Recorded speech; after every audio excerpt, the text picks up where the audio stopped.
जब तक रेल दौड़ेगी नहीं तब तक लढाई रुकेगी नहीं असा सरकारला इशारा देत सिन्नर तालुक्यात आज आंदोलन झालं।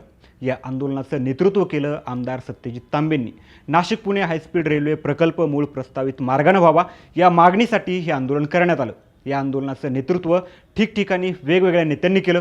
जुन्नर तालुक्यात खासदार अमोल कोल्हे, संगमनेर हिवरगाव पावसा टोलनाक्यावर माजी मंत्री बाळासाहेब थोरात, तर सिन्नर तालुक्यातल्या गोंदे फाट्यावर आमदार सत्यजित तांबेंच्या नेतृत्वात रास्ता रोको आंदोलन करण्यात आलं। या आंदोलनावेळी पोलीस आणि आंदोलकांमध्ये जोरदार झटापट झाली। पोलिसांनी आक्रमक आंदोलकांना रोखण्यासाठी सत्यजित तांबे यांना ताब्यात घेतलं। त्यानंतर आंदोलक अधिकच आक्रमक झाले आणि आंदोलकांनी समृद्धी महामार्गावर जोरदार चक्काजाम आंदोलन करण्याचा प्रयत्न केला। पण या आंदोलकांची नेमकी मागणी काय आणि हे संपूर्ण प्रकरण काय आहे सविस्तर जाणून घेऊ या व्हिडिओच्या माध्यमातून। पण त्या अगोदर एक आठवण, तुम्ही अजूनही थोडक्यातच्या यूट्यूब चॅनलला सबस्क्राईब केलं नसेल तर लगेचच सबस्क्राईब करा। नमस्कार, मी संतोष मुंडे, तुम्ही पाहताय थोडक्यात। नाशिक पुणे सेमी हायस्पीड रेल्वेचा मूळ प्रस्तावित मार्ग बदलण्यात आला। मूळ आराखड्यानुसार नाशिक, सिन्नर, संगमनेर, आळेफाटा, नारायणगाव, मनसर, खेड, चाकण ते पुणे असा मार्ग प्रस्तावित होता। मूळ आराखड्यानुसार हा मार्ग पुणे जिल्ह्यातल्या नारायणगावजवळच्या खोडद येथील GMRT रेडिओ दुर्बिणीच्या परिसरातून जाणार होता। पण रेल्वेमुळे निर्माण होणाऱ्या विद्युत चुंबकीय प्रवाहाचा रेडिओ दुर्बिणीच्या अत्यंत संवेदनशील वैज्ञानिक निरीक्षणांवर परिणाम होऊ शकतो असं वैज्ञानिक संस्था आणि संबंधित केंद्रीय विभागांचं म्हणणं होतं। त्यामुळे रेल्वे मंत्रालयानं नाशिक, शिर्डी, पुणतांबा, अहिल्यानगर, चाकण ते पुणे असा सुधारित मार्ग सुचवला। पण सुचवण्यात आलेल्या नवीन रेल्वे मार्गानुसार नाशिक, सिन्नर, संगमनेर, अकोले, जुन्नर, नारायणगाव आणि खेड या भागाला वगळण्यात आलं। आता नवीन रेल्वे मार्गामुळे या भागातल्या औद्योगिक आणि आर्थिक विकासाला खीळ बसेल असं या आंदोलकांचं म्हणणं आहे आणि म्हणूनच मूळ आराखड्यानुसार नाशिक पुणे रेल्वे मार्ग व्हावा या मागणीसाठी आमदार सत्यजित तांबे यांच्या नेतृत्वात स्थानिकांनी चक्काजाम आंदोलन केलं। मूळ मार्ग कायम राहावा या मागणीसाठी आज चाकणपासून सिन्नरपर्यंत रस्ते रोखण्यात आले। जुन्नर तालुक्यात खासदार अमोल कोल्हे, संगमनेर हिवरगाव पावसा टोल नाक्यावर माजी मंत्री बाळासाहेब थोरात, तर सिन्नरमधील गोंदे फाट्यावर आमदार सत्यजित तांबे यांच्या नेतृत्वात रास्ता रोको करण्यात आला। हे आंदोलन नाशिक पुणे सरळ रेल्वे मार्ग संघर्ष समितीच्या आवाहनावरून करण्यात आलं। त्यानंतर शेतकरी, युवक संघटना आणि स्थानिक नागरिक मोठ्या संख्येने या आंदोलनात सहभागी झाले। पण आंदोलन तीव्र होत असतानाच पोलिसांनी आमदार सत्यजित तांबे यांना ताब्यात घेतलं आणि आंदोलकांचा रोष आणखी वाढला। त्यानंतर आंदोलकांनी समृद्धी महामार्गावर चक्काजाम करण्याचा प्रयत्न केला। यावेळी पोलीस आणि आंदोलकांमध्ये झटापट झाली, त्यामुळे काही वेळ आंदोलनस्थळी तणाव निर्माण झाला।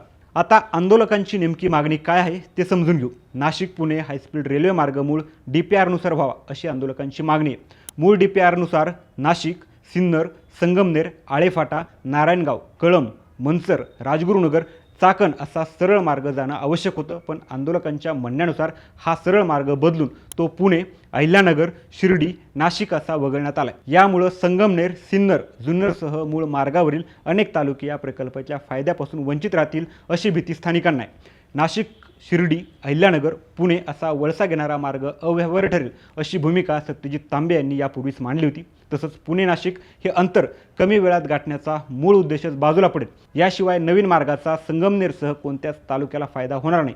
त्यामुळे GMRT म्हणजेच giant metre wave radio telescope या वेधशाळेला धक्का न लावता तिथून बोगदा काढून मूळ मार्गच कायम ठेवावा अशी आंदोलकांची मागणी आहे। संगमनेर हिवरगाव पावसा टोल नाक्यावर माजी मंत्री बाळासाहेब थोरातांनी आज आंदोलन केलं। मूळ मार्गासाठी अनेक शेतकऱ्यांच्या जमिनी संपादित करण्याची प्रक्रिया आधीच पूर्ण झाली असून जमीन भूसंपादित केलेल्या शेतकऱ्यांना जवळपास 650 कोटी रुपयांचा मोबदलाही देण्यात आल्याचं त्यांनी म्हटलं होतं।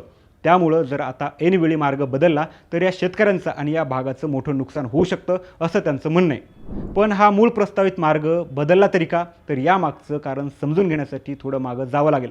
Pune Nashik semi high speed railway हा महाराष्ट्र सरकारचा महत्त्वाकांक्षी प्रकल्प आहे। सुरुवातीच्या DPR नुसार प्रस्तावित मार्ग जुन्नर तालुक्यातील खोडद इथल्या GMRT वेधशाळेच्या अगदी जवळून जाणार होता।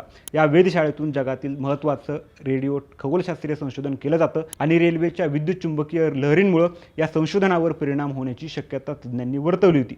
यानंतर रेल्वे मंत्रालयानं महाराष्ट्र सरकार, स्थानिक लोकप्रतिनिधी आणि तज्ज्ञांशी चर्चा केली। त्यानुसार नाशिक ते शिर्डी, पुणतांबा, निंबळकर, अहिल्यानगर मार्गे चाकण औद्योगिक वसाहतीतून थेट पुणे असा नवा मार्ग सुचवण्यात आला। या विषयाबाबत खासदार कोल्हेंनी लोकसभेत प्रश्न विचारला होता। त्यावर केंद्रीय रेल्वे मंत्री अश्विनी वैष्णव यांनी जुन्या DPRनुसार मार्ग नारायणगावातून जात होता आणि GMRT वेधशाळेच्या सुरक्षिततेसाठी हा बदल आवश्यक होता.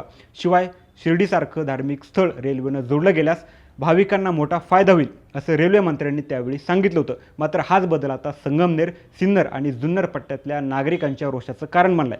या वादावर तोडगा काढण्यासाठी आणि रेल्वे मार्गाची तांत्रिक शक्यता तपासण्यासाठी ज्येष्ठ शास्त्रज्ञ डॉक्टर अनिल काकोडकर यांच्या अध्यक्षतेखाली एक समिती स्थापन केली. ही समिती GMRT वेधशाळेला धक्का न लावता पर्यायी मार्ग कसा आखता येईल यावर अभ्यास करणार आहे.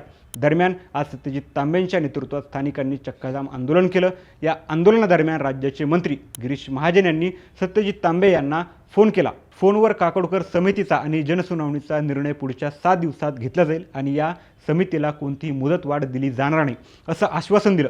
पण आंदोलकांनी मात्र मूळ मार्ग मंजूर होईपर्यंत लढा सुरूच ठेवण्याचा इशारा दिलाय. आता तुम्हाला काय वाटतं? आंदोलकांच्या मागणीनुसार जुन्या DPRवर आधारित नाशिक पुणे रेल्वे मार्ग व्हायला हवा का? तुमचं मत कमेंटमध्ये नक्की सांगा आणि अशाच सविस्तर माहितीसाठी थोडक्यातला सबस्क्राईब करा.